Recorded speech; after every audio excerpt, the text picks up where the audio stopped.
A Chair for My Mother by Vera B. Williams. This is a Caldecott Honor book.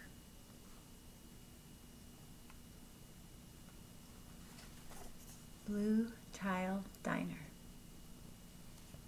My mother works as a waitress in the Blue Tile Diner. After school sometimes I go to meet her there. Then her boss, Josephine, gives me a job too. I wash the salts and peppers and fill the ketchups. One time I peeled all the onions for the onion soup. When I finished, Josephine says, "Good work, honey," and pays me, and every time I put half my money into the jar.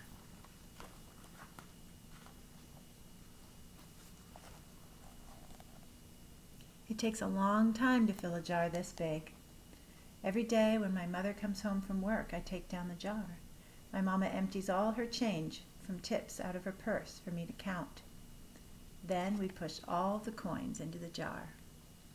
Sometimes my mama is laughing when she comes home from work. Sometimes she's so tired she falls asleep while I count the money out into piles. Some days she has lots of tips. Some days she has only a little. Then she looks worried. But each evening, every single shiny coin goes into the jar. There's another picture of some of their little things.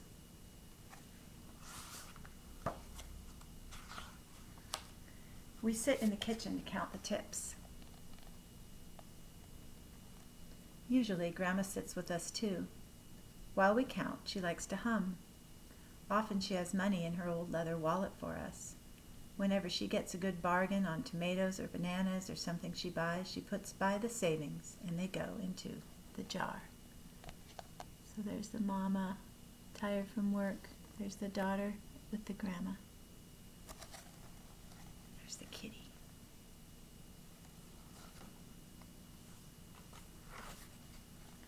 When we can't get a single other coin into the jar, we are going to take out all the money and go and buy a chair. Yes, a chair. A wonderful, beautiful, fat, soft armchair.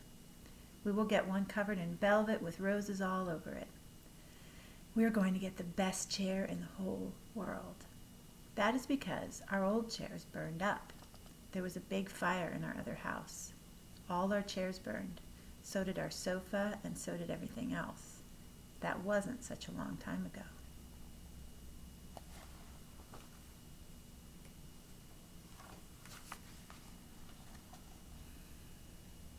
My mother and I were coming home from buying new shoes. I had new sandals. She had new pumps. We were walking to our house from the bus. We were looking at everyone's tulips. She was saying she liked red tulips, and I was saying I liked yellow ones. Then we came to our block.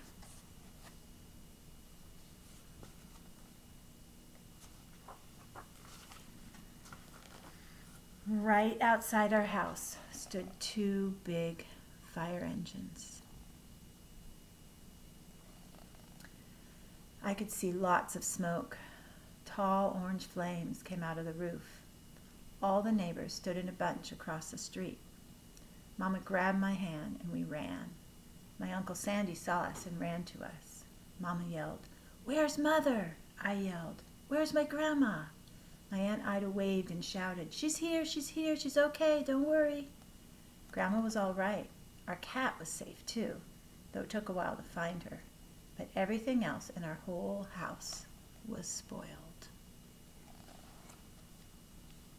There's the kitty she was hiding in the garbage can.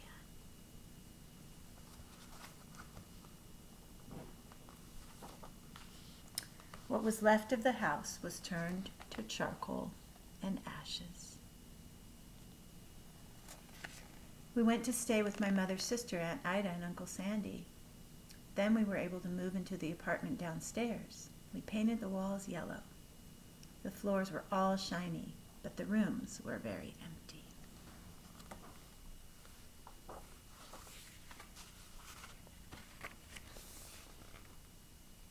Everybody's bringing them stuff. The first day we moved in, the neighbors brought pizza and cake and ice cream. It's hard to see these little parts. And they brought a lot of other things too. The family across the street brought a table and 3 kitchen chairs. The very old man next door gave us a bed from when his children were little. My other grandpa brought us his beautiful rug. My mother's other sister, Sally, had made us red and white curtains. Mama's boss, Josephine, brought pots and pans, silverware and dishes. My cousin brought me her own stuffed bear. Everyone clapped when my grandma made a speech. "You are all the kindest people," she said, "and we thank you very, very much. It's lucky we're young and can start all over." There's even more people bringing them, carrying things for them. There's the bear. There's the bed.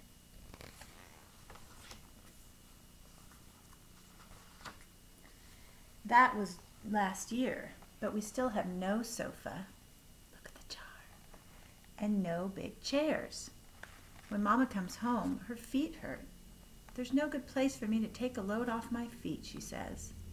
When Grandma wants to sit back and hum and cut up potatoes, she has to get as comfortable as she can on a hard kitchen chair. So that is how come Mama brought home the biggest jar she could find at the diner, and all the coins started to go into the jar. Now the jar is too heavy for me to lift down. Uncle Sandy gave me a quarter. He had to boost me up so I could put it in.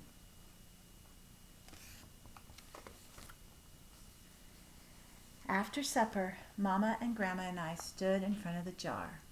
"Well, I never would have believed it, but I guess it's full," Mama said. My mother brought home little paper wrappers for the nickels and the dimes and the quarters.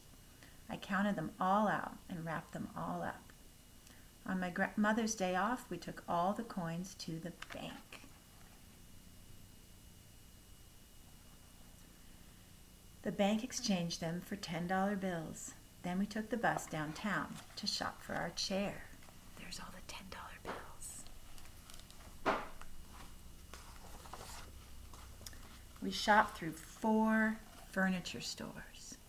There's the grandma, the mom, and the little girl. We tried out big chairs and smaller ones, high chairs and low chairs, soft chairs and harder ones. Grandma said she felt like Goldilocks and the 3 bears trying out all the chairs.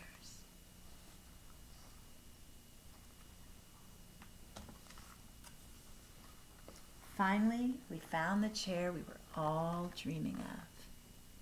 Do you see it there in the middle? And the money in the jar was enough to pay for it.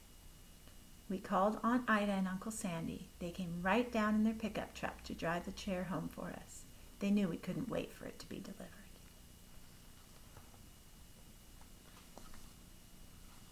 I tried out our chair in the back of the truck.